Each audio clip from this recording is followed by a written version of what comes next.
ሰላም አድማጮቻችን፣ ይሄ ሃሚንግ ስፖርት ነው። አንዳንድ አጫጭር ስፖርታዊ መረጃዎችን እግር ኳስን የተመለከቱ እናደርሳችኋለን።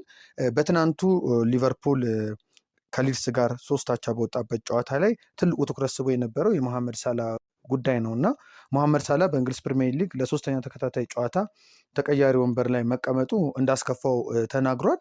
እውነት ለመናገር ከሆነ ሳላ ባለፉት ጊዜያት ጥሩ ብቃት ላይ ነበረ ማለት አይቻልም እና አሰልጣኝ የወሰዱት እርምጃ ለአዳዲሶች ተጫዋቾች የሰጡት ቦታ በበኩሌ ትክክል ነው ብዬ ነው የማስበው እና እንደውም አንዱ የቡድኑንም መንፈስ በማወክ በኩል የሳላ ኢጎ ወይም ደግሞ ይሄ አሁን የተፈጠረበት አይነት ስሜት አንዱ ምክንያትም ሊሆን ይችላል።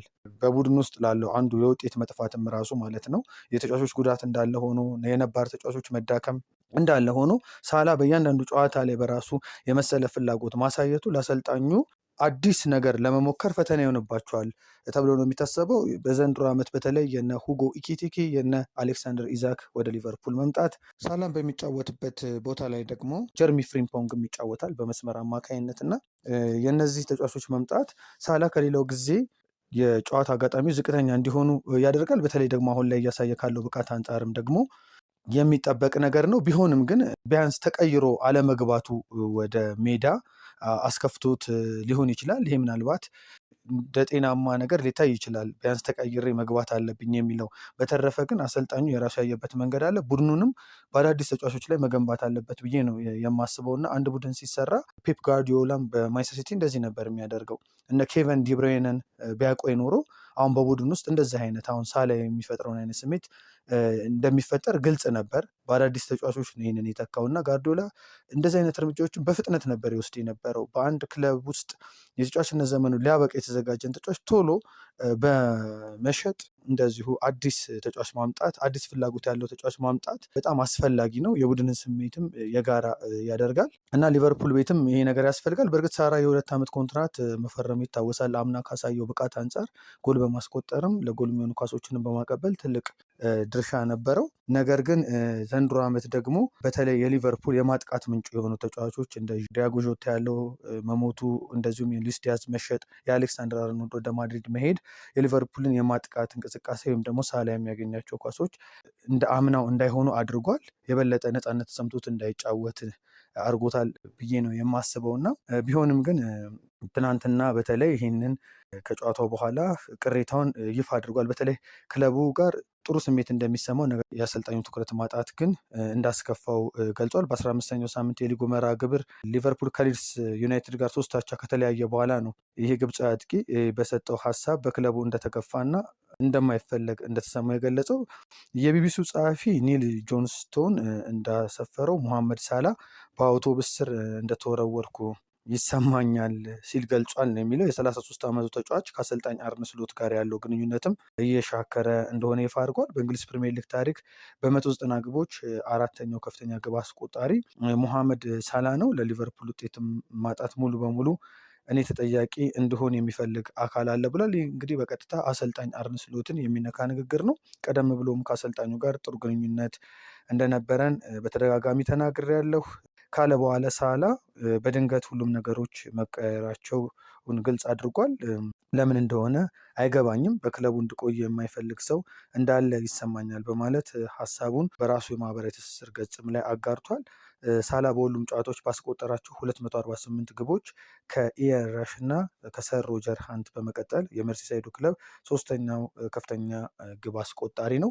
ሳላና አርነ ስሎት እንደ አሁንስ ሊቨርፑል ያለው ሁኔታ ወዴት ያመራል? ባለፉት ጊዜያት በተከታታይ ጨዋታዎችን ይሸነፍ ነበር። አሁን ላይ ደግሞ በተከታታይ ጨዋታዎችን በአቻ ውጤት እያጠናቀቀ ነው እና ይሄ ነገር እንዴት ይስተካከላል? ይሄ ነገር እንዴት ይታረቃል? የሚለው በቀጣይ የሚታይ ጉዳይ ነው። ሌላው ትልቁ ነገር ቅዳሜ ዕለት ትኩረት ስቦ የነበረው የሊዮኔል ሜሲ እና የኢንተር ሚያሚ ጉዳይ ነው። የሊዮኔል ሜሲ እና የኢንተር ሚያሚ ጉዳይ ስናነሳ ሊዮኔል ሜሲ ያነሳቸው ዋንጫዎች ወደ 48 ደርሰዋል። በተጫዋችነት ዘመኑ በአሜሪካ ሜጀር ሊግ ሶከር ለኢንተር ሚያሚ እየተጫወተ የሚገኘው ሊዮኔል ሜሲ ያሳካቸውን የዋንጫ ብዛቶች 48 አድርሷል። ኢንተር ሚያሚ በአሜሪካ ሜጀር ሊግ ሶከር ፍጻሜ ቫንኮቨር ዋይት ኬፕስን 3-1 በማሸነፍ በታሪኩ ለመጀመሪያ ጊዜ የሜጀር ሊግ ሶከር ዋንጫን ወስዷል። የቡድኑ አምበል ሊዮኔል ሜሲ ኢንተር ሚያሚን ለመጀመሪያ ጊዜ ከዋንጫ ጋር ሲያገናኝ እሱም በሄደበት ሁሉ ዋንጫዎች ማግኘቱን ቀጥሏል ማለት ነው። በግሉ ምርጥ የውድድር ዓመት ያሳለፈው የቀድሞ የባርሴሎና ፔዥ ተጫዋች ሊዮኔል ሜሲ 43 ግቦችን ሲያስቆጥር 23 ለግብ የሚሆኑ ኳሶችን አመቻችቶ አቀብሏል። ከሳምንት በፊት በኢስተርን ኮንፈረንስ ፍጻሜ ኢንተር ማያሚ ኒውዮርክ ሲቲን በተመሳሳይ 3-1 በማሸነፍ ዋንጫውን አንስቶም እንደነበር ይታወሳልና ሊዮኔል ሜሲ እና ኢንተር ሚያሚም እንግዲህ የዋንጫ ክብርን አሳክቷል ማለት ነው። በዛሬው ዕለት በጣሊያን ሴሪኤ የሚጠበቅ ጨዋታ አለ። ናፖሊ ከጁቬንቱስ የሚያደርጉት ጨዋታ። በትናንትናው ዕለት የኮሞ እና የኢንተር ሚላን ጨዋታ ተደርጎ ነበር።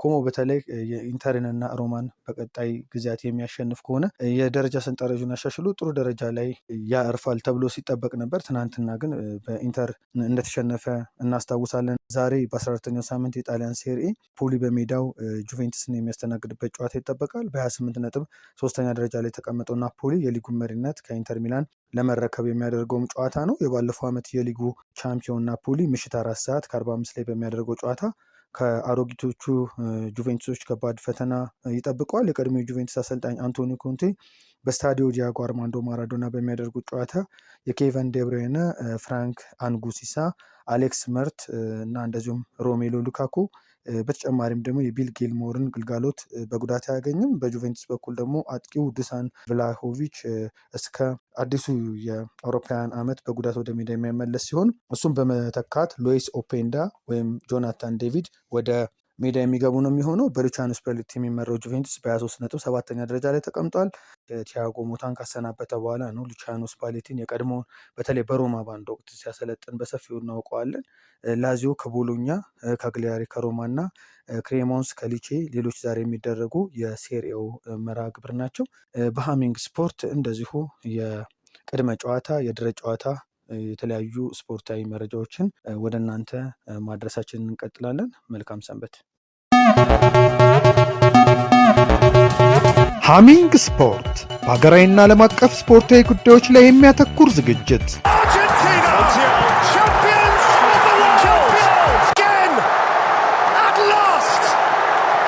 በሃሚንግ ስፖርት የስፖርት ዜናዎች፣ በተመረጡ ርዕሶች ላይ ውይይት፣ የእንግዳ ዝግጅት፣ የስፖርተኞች ግለ ታሪክና የሴቶችን እግር ኳስ በልዩ ሁኔታ ይዳስሳል።